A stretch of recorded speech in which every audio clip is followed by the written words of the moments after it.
जाता बेकार हो। के कराला तू करबुए गोरी 16 सिंगार हो।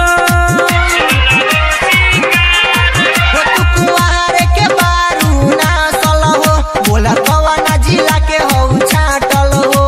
कुमार के बारू तू नासल हो, बोला कौना जिला के हो छाटल हो। तोरा होठावा के लाली बोल काहे तरसता।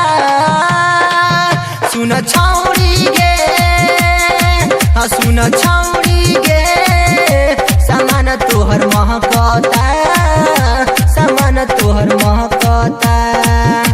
समान तोहर महकता, बोला न काहे महकता।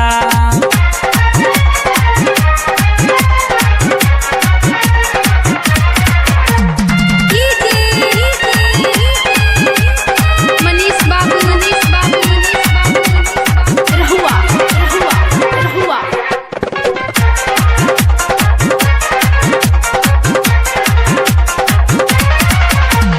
राइटर दीपक के भइल बाटे तोहरे चलते बुरा हाल हो।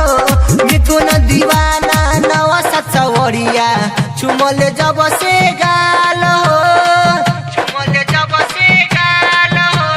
राइटर दीपक के तोहरे चलते भइल बाटे बुरा हाल हो। मिथुन दीवाना नौ शहद सवरिया जब से चुमले गाल हो।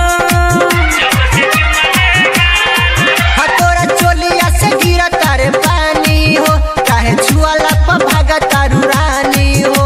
तोरा चोलिया से गिरा तारे पानी हो, कहे छुअला पर भागा तारू रानी हो। दिली पजद ना तोहरा में अब सट हता। बोल छौरी गे, बोल छौरी गे, समान तोहर महकता। बोला न काहे महकता, बोला न काहे महकता, समान तोहर महकता। सुन छौड़ी गे, सुन छौड़ी गे,